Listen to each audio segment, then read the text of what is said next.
Hola, bienvenidos a la clase de español. Yo soy la maestra Dayani y hoy vamos a hablar del género textual entrevistas. Acompanhem. Bom, quem nunca passou por uma situação de entrevista ou experimentou ser entrevistado? Geralmente quando pensamos nas entrevistas, nós temos aquela ideia de trocas, né? Pessoas que perguntam, pessoas que respondem, e é essa a essência das entrevistas em si. Então, o que é a entrevista? A entrevista é um gênero textual e a função dela é informativa, ou seja, ela vai estar relacionada com os meios de comunicação. Então, quando eu vou buscar uma entrevista, geralmente eu quero saber de determinado assunto com mais profundidade. E quais são esses meios de comunicação que ela está relacionada? São os periódicos, que são os nossos jornais, as revistas, a internet, a televisão, o rádio, entre outros. Na rotina jornalística, a entrevista ela vai ser uma atividade essencial, porque através da entrevista eu vou obter informações e essas informações, obviamente, elas vão ser direcionadas àquele contexto onde a entrevista se encaixa. Bom, a entrevista ela tem algumas modalidades. E quais são elas? Elas podem ser escritas ou elas podem ser orais. Como que eu vou distinguir as modalidades da minha entrevista? Depende muito da minha intenção. Então, eu posso ter, por exemplo, uma entrevista psicológica, uma entrevista social, uma entrevista de emprego, e cada uma dessas entrevistas, elas vão ter perguntas específicas e terão temas que vão estar de acordo com aquele contexto onde elas são executadas, ok? A pessoa que está perguntando é o entrevistador, nós chamamos de entrevistador, e a pessoa que está respondendo é o nosso entrevistado. Quais são as características das entrevistas? Elas possuem uma função social, elas são muito importantes. Elas são aquelas que vão difundir o conhecimento. Por quê? Através das entrevistas, nós temos a opção de formar opiniões e posicionamentos críticos na sociedade. A pessoa que vai entrevistar, geralmente ela vai fazer perguntas específicas e vai gerar um conteúdo para quem estiver assistindo ou presenciando, para que essa pessoa possa refletir também com relação a esse tema. As palavras que são ditas nas entrevistas, sendo elas orais, elas devem ser escritas de forma fiel quando elas são passadas, para a parte escrita, ou seja, nós podemos perceber, inclusive, marcas da oralidade.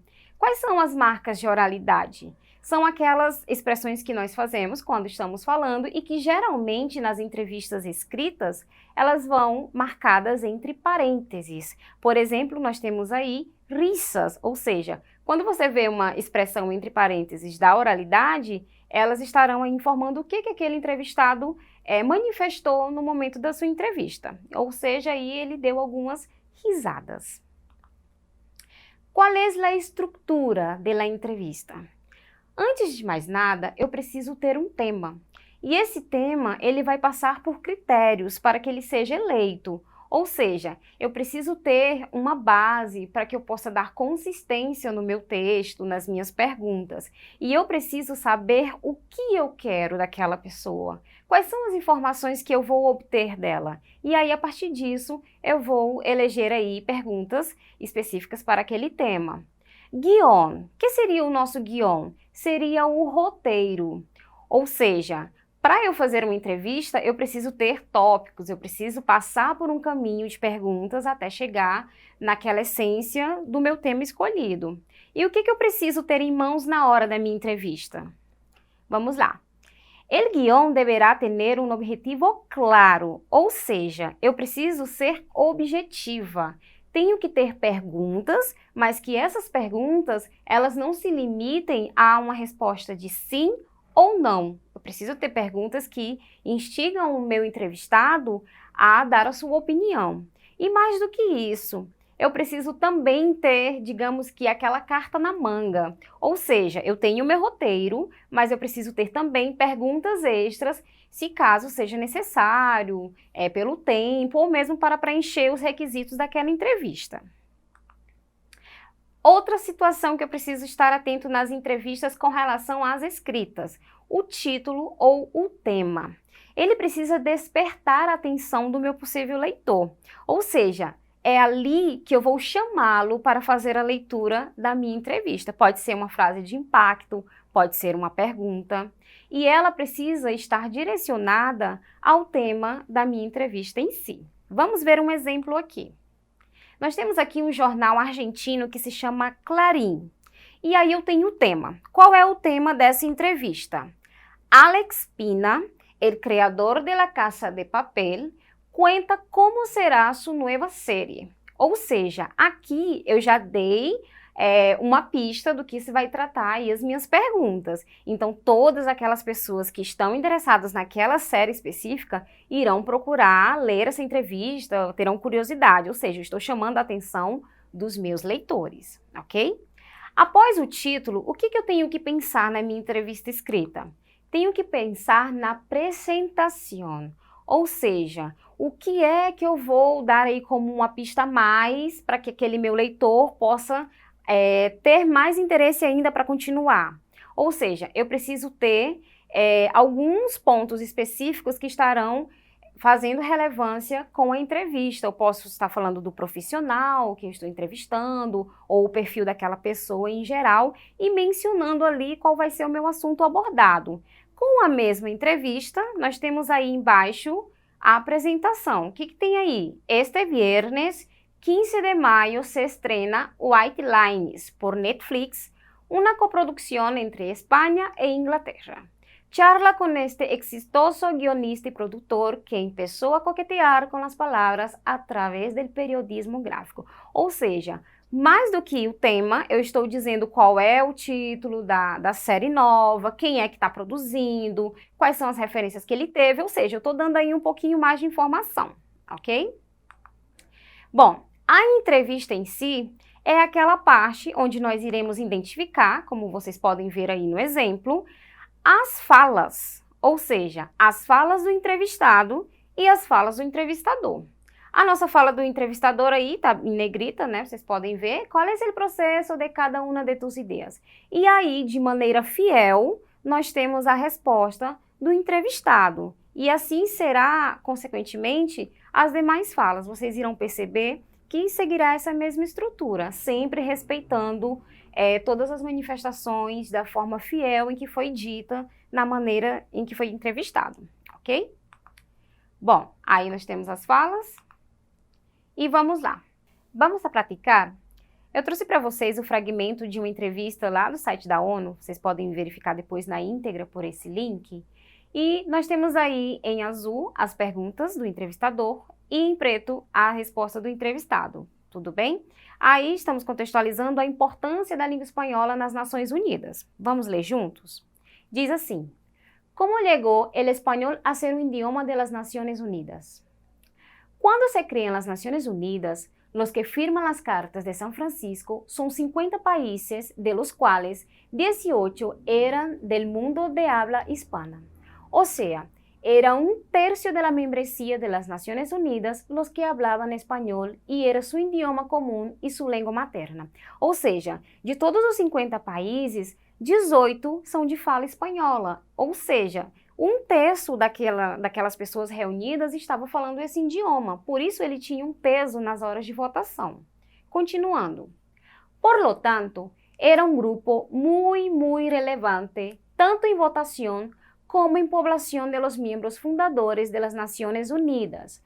Así que, cuando se vio la necesidad de tener lenguas oficiales para las traducciones, los documentos, era muy fácil pensar que el español iba a ser uno de los que finalmente quedou como de las 5 línguas originais. Ou seja, na hora de fazer as traduções, de fazer os documentos, como boa parte daquelas pessoas falam espanhol, ele entrou aí como das 5 línguas mais importantes nesses documentos da ONU. Continuando. Después, en los años 70, se unió el árabe, se sumó el árabe, pero somos de las lenguas originales por el peso importante que tenía en la membresía en número y en población. Y eso se ha mantenido a lo largo de los años. Ou seja, tanto na forma de votação como de pessoas participantes dos grupos da ONU, o espanhol ele estava sempre presente, sempre teve peso, e isso segue até os dias atuais. A próxima pergunta era, ou seja, o entrevistado continuou, então, de hecho, estava já toda a América Latina, ou seja, a América Latina estava incluída aí na ONU.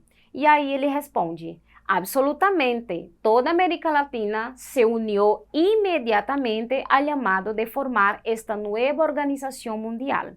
Enviaron delegados a San Francisco y Latinoamérica, ejerció un poder de representación de opinión y de participación directa en la creación de los documentos de la Carta. Así que la contribución del mundo de habla hispana ha sido siempre muy relevante a la organización. E aí eu vou recordar vocês o que nós falamos lá nas nossas primeiras aulas. Quantos países falam espanhol?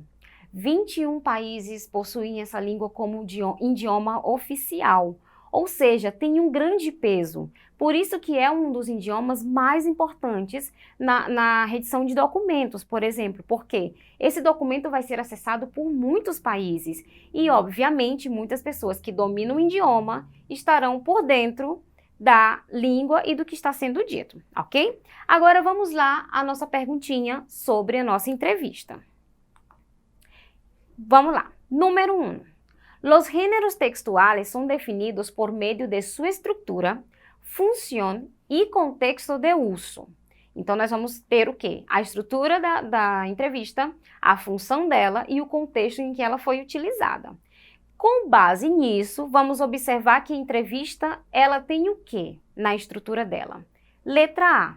La organización en turnos de hablas reproduce el diálogo que ocorre entre los interlocutores. Então, lá no meu texto escrito, eu tenho algo sobre fala, sobre algum turno, eu tenho esse parâmetro para observar? Letra B.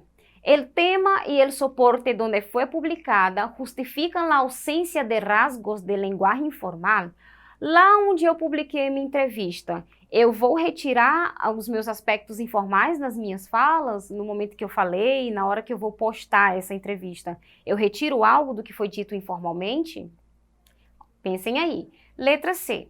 La ausencia de referencias sobre el entrevistado es una estrategia para inducir a la lectura del texto en la íntegra.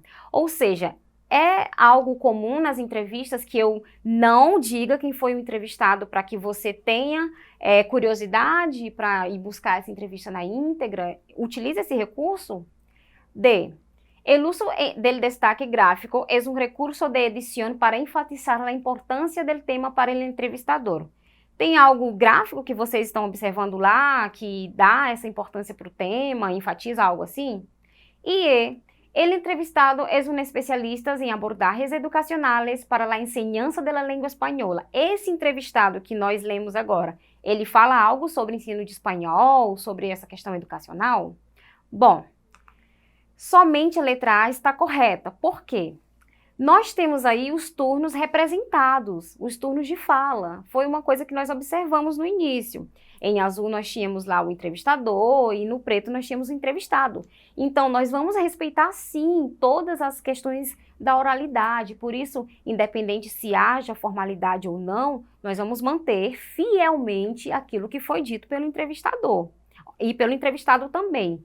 As questões gráficas, elas não vão ter aí, nessa entrevista específica, nenhuma ênfase para o tema, ok? Então, a observação é mais com relação ao que foi dito e os turnos de fala.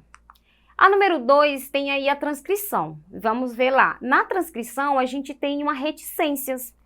Quando o entrevistado está falando, ele dá aquela pausa e aí você vê a reticência que está marcado na fala dele. Nós temos a marca da oralidade aí. E o que essas reticências têm a ver com a entrevista? O que ela está marcando aí? Vamos ver. Ela está marcando a distração e os poucos anos de escolaridade dele? Letra B. A falta de coesão e coerência na apresentação das ideias? Letra C. Afeto e amizade entre os participantes da conversação? Letra D. Desconhecimento das regras gramaticais nas normas padrões? Ou letra E, características do planejamento e execução simultâneas do discurso. Somente podemos afirmar que é o quê? as características do discurso. Quando nós estamos falando, nós tomamos essa pausa, o que é algo normal nas entrevistas orais, ok? Bom, é muito importante que quando você esteja atento aí para fazer as entrevistas, evite fazer perguntas em que as respostas sejam apenas sim ou não, sejam objetivos, saibam o que vocês querem falar, o que vocês querem perguntar ou responder, estudem o assunto, o tema para você ter essa habilidade com mais segurança e elabore perguntas pertinentes que possam contribuir com as questões sociais no contexto em que você está ali participando, ok? Bom, para mais aulas, para mais informações, acessem a plataforma e nos vemos na próxima aula. Hasta luego!